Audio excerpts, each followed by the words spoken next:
गरी आगो लगाइसकेका छौँ एउटा घरमा भने अब यसै गरी हामी अरू घरलाई पनि आगो लगाउन जाँदैछौँ। साथीहरू हाम्रो माझमा नराउ पनि पुलिससँग धक्कामुक्की नगर्नु होला तपाईहरु। पुलिससँग धक्कामुक्की नगरिकन तपाईहरु सबैजना यहाँ आउनुहोस्, ग्राउन्डमा आउनुहोस्। त एकपल्ट ग्राउन्डमा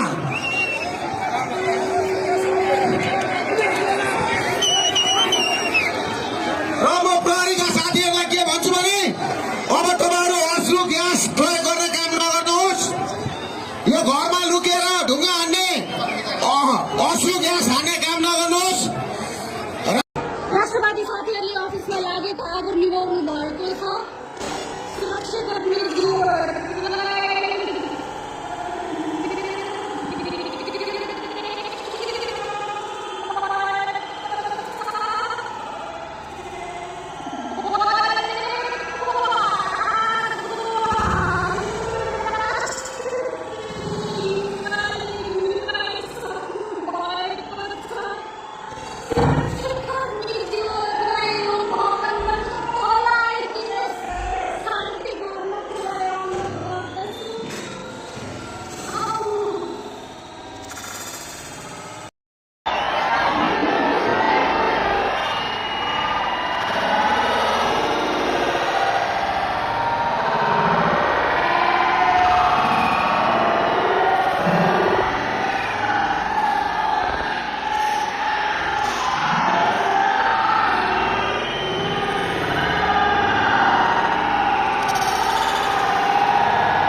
लागेको आगो निभाउनु भएको छ। सुरक्षाकर्मीहरू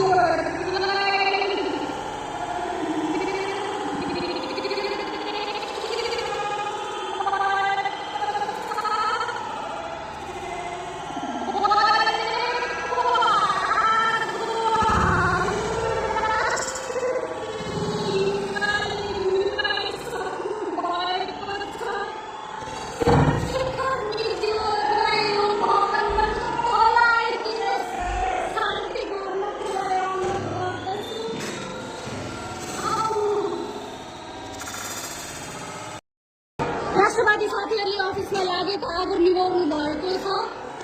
सुरक्षाकर्मीहरू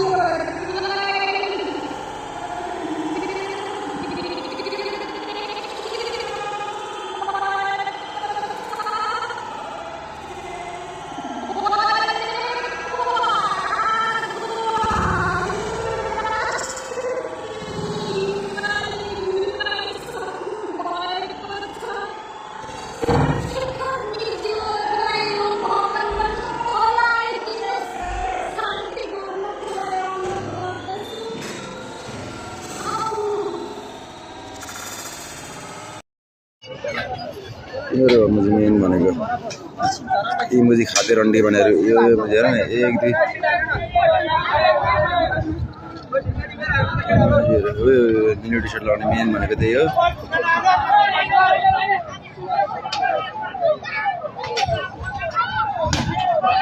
जुम गरेर है मान्छे देख्ने गरी है रन्डी भनेर मुझे म्याच खाते भनेर केपी ओलीको घरमा गएर लगाउनु पर्ने है। केपी ओलीको घरमा चाहिँ लगाउनु पर्ने सक्छ भने गएर लगाउन म यहाँ लगाएर के काम गर्छु। यहाँ लगाउने नै होइन नि केपी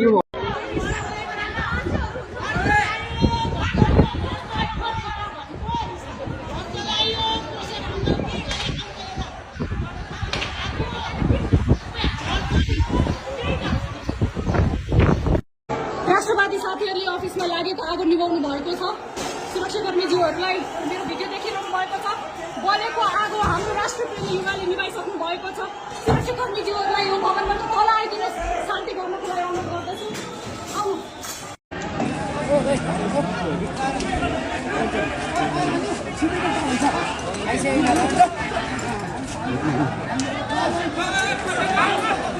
यो उता एमालेको रहेछ गाइस।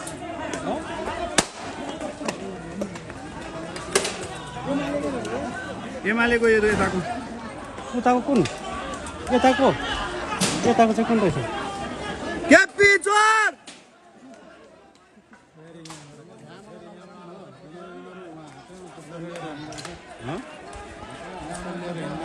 पुलिसको गाडी हो कि सिभिलको केटाहरू हो कि यिनीहरू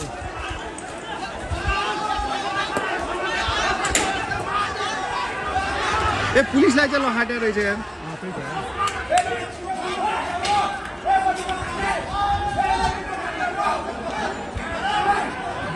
पुलिस पो रहेछ तिनीहरू, मैले बल्ल बुझेँ। बन्दुक लिएर बसिरहेको थिएँ। म बन्दुक कहाँबाट आयो यो मान्छेसँग बन्दुक भन्दैन क्या।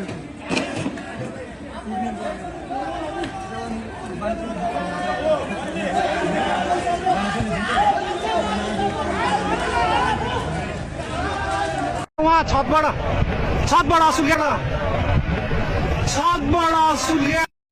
हेर्नुहोस्, ऊ त्यो घरको बिल्डिङबाट असु ग्यास प्रयोग गरिरहेछ, यो घरको भित्रबाट प्रयोग गरिरहेछ, यो घरको भित्रबाट के हामीले अराजक के गरिरहेको थियौँ? हतियार बोकेर आएका थियौँ। सरकार तिमीलाई 17,000 मार्ने र मराउने काम गरेर रगतले नपुगेर अझै युवाको यो अब चाहिएको हो होइन? युवाको रगत अझै चाहिएको हो यो देशलाई। परिवर्तनका लागि हामी कति ज्यान दिने, कति हाम्रा दाजुभाइहरूले ज्यान दिने, के हामी नेपाली होइनौँ? के गर्दैछ सरकार? हेर उहाँ छबाट असु ग्यास प्रयोग गरिरहेछ, यो के का लागि? यो सभा गर्न हामीलाई किन नदिएको सरकार? यो प्रचण्ड के का लागि बैठक बस्यो तिमीहरू तिनजना? देशलाई राष्ट्रघाती सम्झौता गरेर देशलाई बेच्नको लागि तिमीहरू मिटिङ बसेका? के हामी युवा होइनौँ? कि हामी देशका नागरिक होइनौँ? कि हामीले हाम्रो अधिकार माग्ने राइट छैन? के का लागि गर्न? हाम्रो पत्रकार मात्र परिवार हो, एबी न्युजमा सबै हामी परिवार हो, त्यसलाई हामी छोड्दैनौँ। हामी सबैको साथ छ है। हामी पनि छौँ। मैले सशस्त्र प्रहरीका आइजी राजुजीलाई 3 पल्ट 4 पल्ट कुरा गरेँ। र पछिल्लो पल्ट उहाँले फोन गरेर ब्रिफ गर्दै थियो। हामी गयो एभ्री त्यहाँ हेऱ्यो, हामीले भने यो अफिसियल्स रङ रिपोर्टिङ टु यु, कहाँ बसेर रिपोर्ट गरेर थाहा छैन। नेपाल प्रहरीका दीपक थापालाई मैले फोन गरेँ, फोन उठाउनु भएन। र पछि उहाँले फोन गरेर यहाँ कुरा बितिसे भनेर मैले तपाईँको आवश्यकता छैन, सक्यो। र सिडिओलाई, काठमाडौँको सिडिओलाई मैले करिबन 25 पल्ट फोन गरेँ होला। फोन काटेर मैले टेक्स्ट गरेँ, I am Bhaskar Raj Karnikar from AB news, is very urgent, no response. यस्तो हुन्छ, यसको जवाफदेही त दिनु पर्दैन।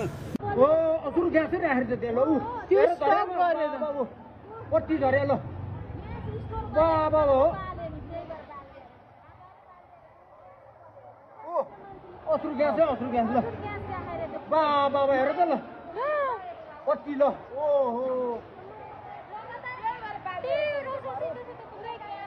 त्यही भएर बाल्दार मान्छेलाई हान्यो त्यहाँ। यही पनि बोल्यो, यही बोल्यो। असुर ग्यास राखेर त्यहाँ ल कति झरे ल बाबा हो असुर ग्यास ल बाबा हेर त ल कति ल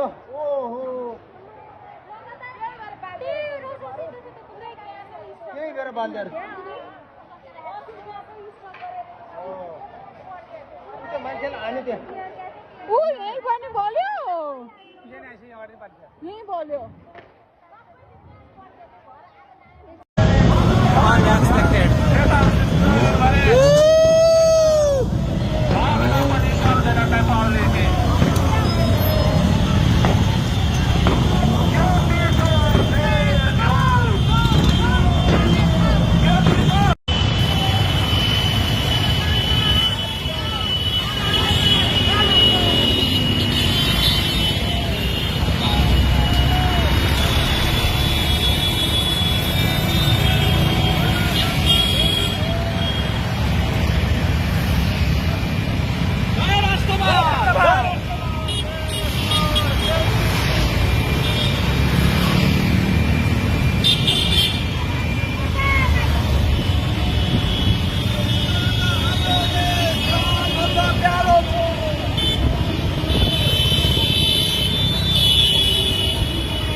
देशमा बेरोजगारीहरूको अन्त्य गर्ने लडाइँ हो।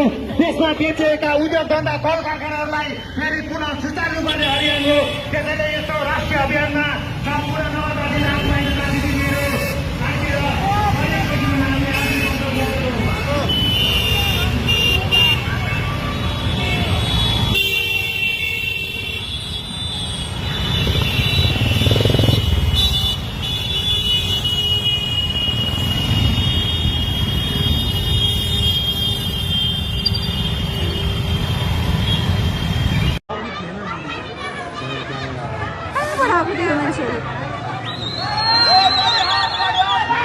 गाडी हाल्नु भन्दैछ।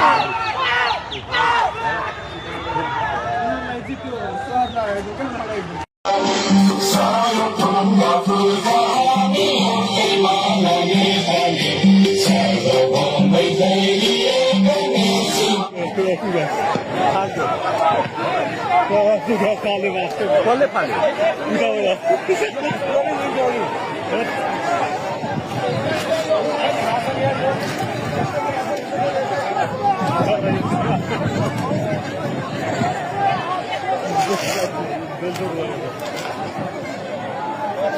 आँसु ग्यासमा प्रहार